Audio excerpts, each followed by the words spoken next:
Hey everyone, welcome to the Happy Flosser podcast. My name is Billy Lunt. I am your host, and I am here to talk to you about all things dental hygiene to support you on your journey through the dental hygiene program. Welcome, so glad to have you. Hey everyone, I had the pleasure of speaking with Astrida Curis, and she's the owner of NewGradRDH.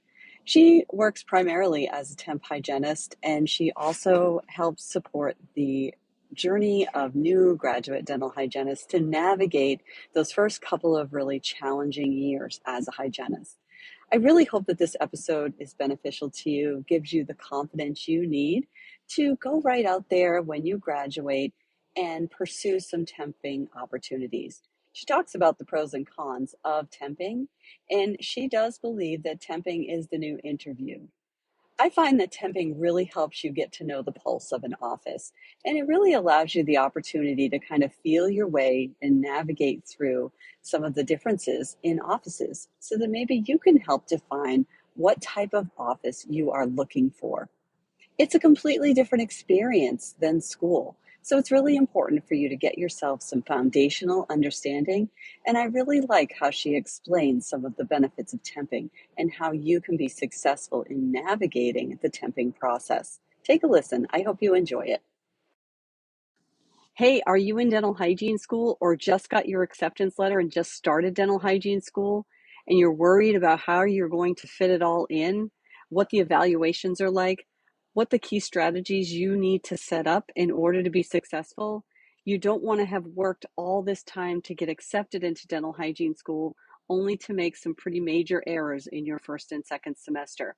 I've put together a course that will really help you set yourself straight right out of the gate and get yourself started on the right foot in dental hygiene school. Whether or not you're just entering school or you've done your prerequisites and you're just well on your way halfway through, this course is designed to help get you straight and keep you straight so that you can become a dental hygienist. Click the link in the show notes and check it out. Hey everyone, so today I have Astrida Curis with me and we are talking about her new RDH podcast. I'm super excited about this. I think this will help a lot of our students who are just getting ready to graduate, who have lots of questions about the field of dental hygiene. And she's taking the time on her lunch break in clinical hygiene to speak with all of you. So welcome, Astrida. Say hi to our students. Hi guys, thank you so much for having me. I'm so excited to be here and to talk with you and share some words of wisdom to your lovely listeners. Yeah, and just following you on Instagram, I can tell you have a lot of words of wisdom. But before we get down to what it is you are passionate about doing and helping our students with, can you tell us just a little bit about what led you to the field of dental hygiene and how you ended up here? So I was like one of those weird kids growing up that like I knew what I wanted to be when I was 6 years old. Now, granted, I wanted to be the tooth fairy, but tooth fairy and dental hygienist are literally the same thing, are we not? So I remember it was the sixth grade and we were making this quilt, and it was like all these kids were like drawing a ballerina, they were drawing firefighters, police officers, and I'm over here like drawing a tooth fairy with a scaler in their arm and their little mirror in their hand. And the teacher comes up to me and she's like, "What do you want to be?" And I was like, well, I want to be the tooth fairy. I was like, but I really want to be a dental hygienist. And she was like, do you even know what that is? And I was like, absolutely. The person that cleans your teeth. Do you not know who that is? And I just always had a passion for like, I wanted to be able to help people, but I knew that I could never make it as a nurse because I don't like a lot of blood outside of the mouth area.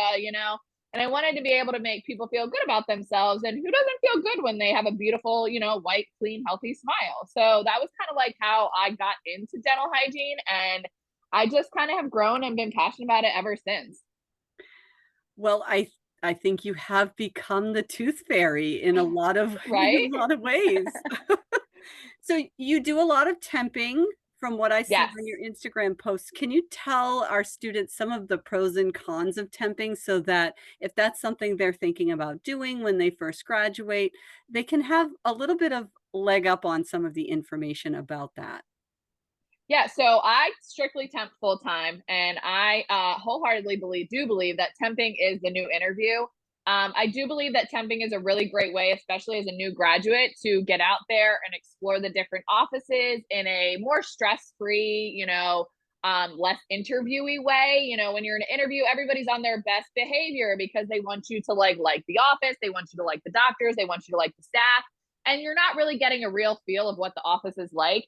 So I think it's a really great opportunity to go around and meet the different offices, see what the work culture's like, see what different operatories are like, see what the different equipment that they have is like in different offices. I personally like temping because I'm a mom of two. I like the flexibility of being able to pick and choose my own schedule. If my daughter has, daycare issues, or I want to go to her, breakfast lunch thing at school, I just don't book myself for that day. I can only work 8 to 4 because that's what my daycare schedule is. So when I fill out a temp job, I tell them like, hey, I work 8 to 4. That is it. I don't work 8 to 5. I don't work 7 to 3. I don't work 7 to 2. Like, this is what I work. And I'm able to set my own rate. Granted, you need to be, cautious of that because you don't want to outbid yourself to the point where no one wants to book you as a temp, but you also want to know that you're not going to have the benefits of working in a regular office. You're not getting paid holidays, you're not getting paid vacation, things like that. So you also need to be making a little bit more money than someone that does have those benefits. So, I mean, honestly, I don't really think there's a lot of cons to temping. I think the only con is if you need that stability of, I need to make sure that I'm working 5 days a week, 8 to 5, because sometimes there are, now granted with COVID and the lack of hygienists, I have not had an issue filling my schedule whatsoever. But there was a time where sometimes there would be, gaps and flows in my schedule where, during the summer months or during like February is kind of usually like a slow time for us, like January, February time. I would have days where I didn't necessarily have days to fill in my schedule. But COVID kind of changed all that. And since COVID, I have not had any issues keeping my schedule full. So that is one thing, is sometimes the availability can be a little scarce.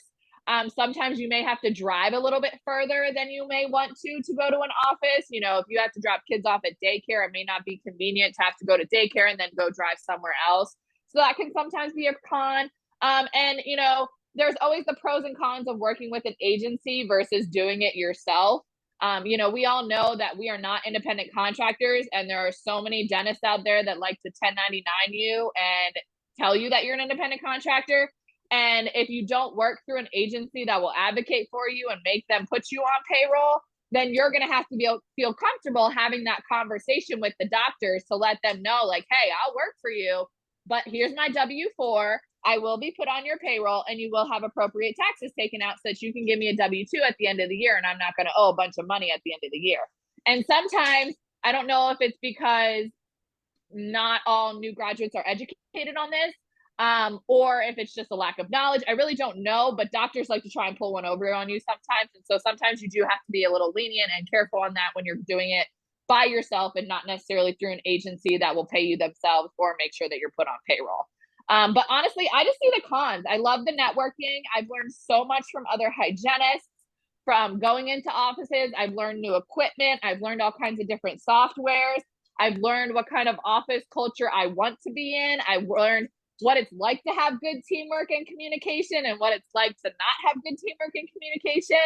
But ultimately, I feel like for me, it helped pull me from burnout when I was really getting burnout of the monogamous, of the same like routine every single day.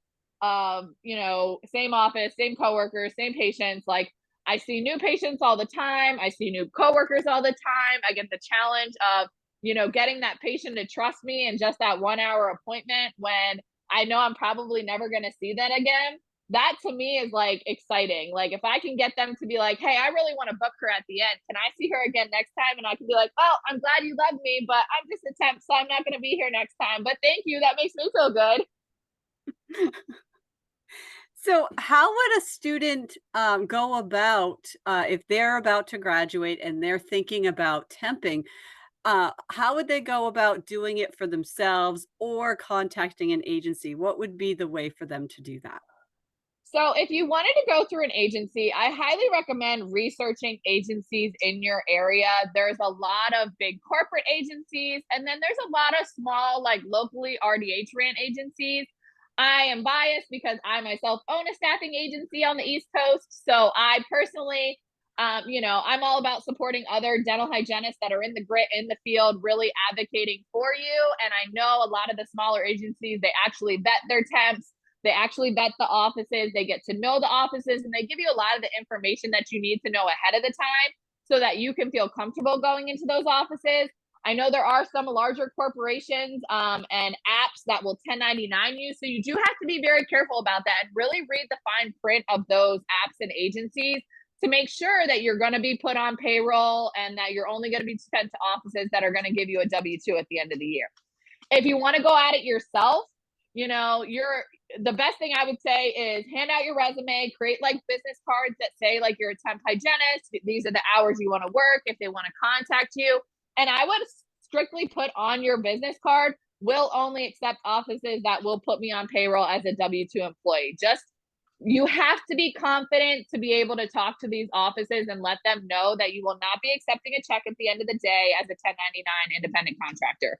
And sometimes that could be a very difficult and tough conversation to have, which is why I say if you're not comfortable having that conversation, you're better off going through an agency. Oh, that's really good information for students to know. And I really like how you touched upon the burnout situation because I see a lot of hygienists who are struggling with burnout. And there's a lot of people out there advocating to bring awareness to burnout and overcoming burnout. And so that was something that sparked you going in this direction, was that you started to feel that burnout. I did, and I also say, I tell a lot of my new graduates this. Finding the wrong office the first time around is a surefire way to get yourself burnt out in the first couple of years of school. And a lot of times they'll commit to an office and they'll be scared to leave for whatever reason. And then they get burnt out. Don't be afraid to leave an office if it's not a good fit for you. If it's not a good fit for you, it's probably not a good fit for them either. And you know what? There's no reason to drag everybody through the trenches for no reason and to get burned out of your career just because you're in the wrong office. Start temping around and find the right office. There are good offices out there. You just have to look.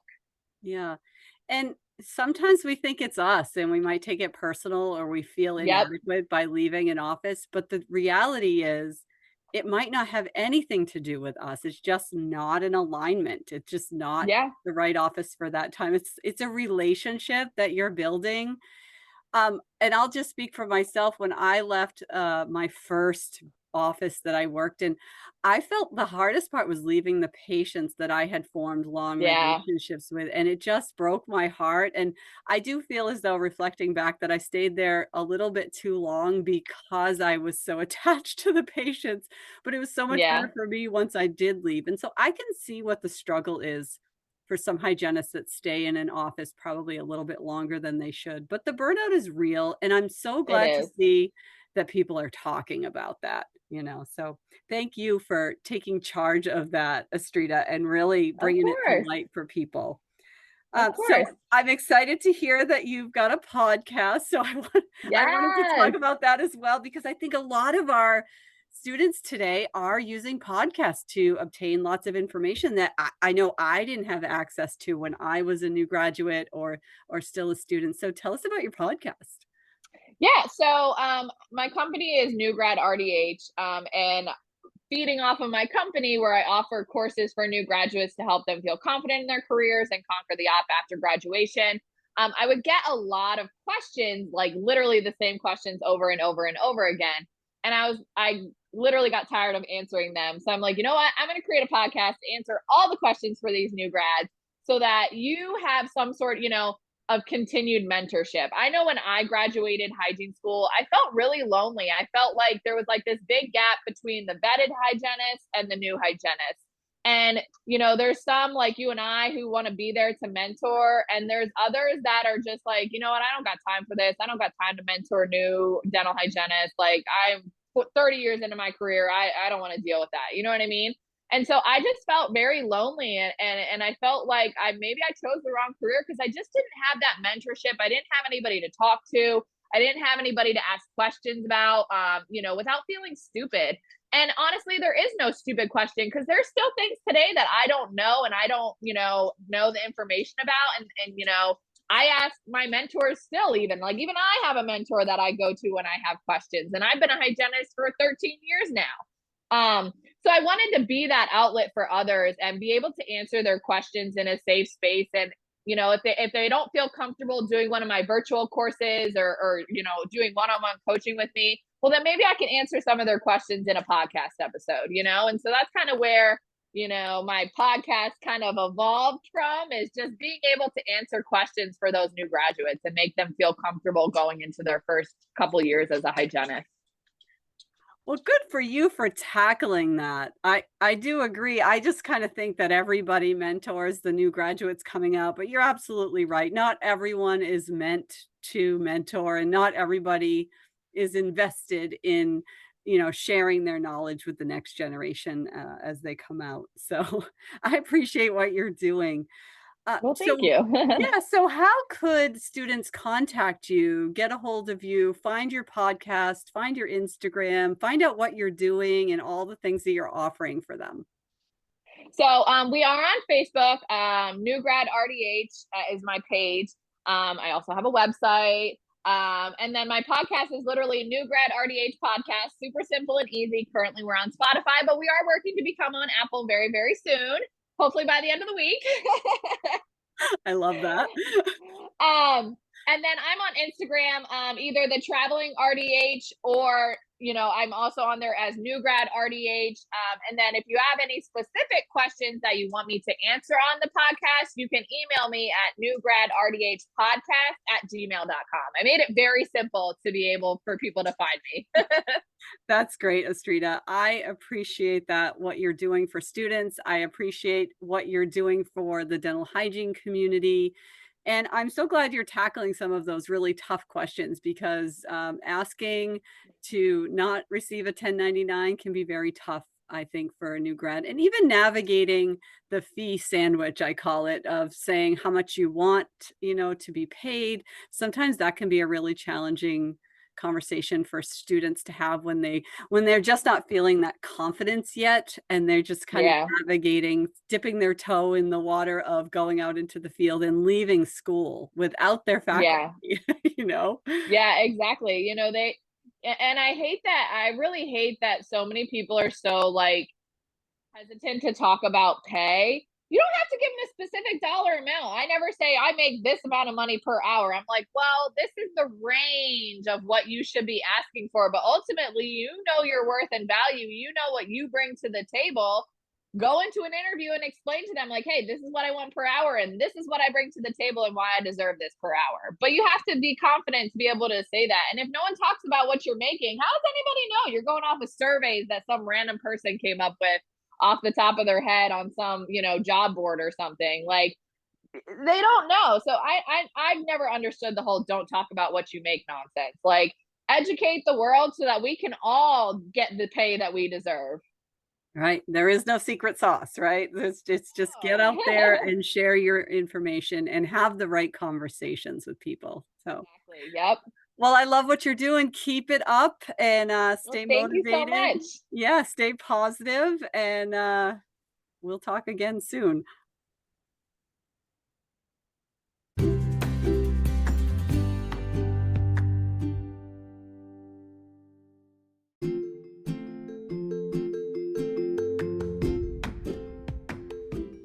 I would invite you to send me any questions that you need answered. Questions come up when you listen to this podcast. I have a link in the show notes, and I'd be happy to answer any questions that you have. Also, I would appreciate a review if you have time to leave one. Thank you so much.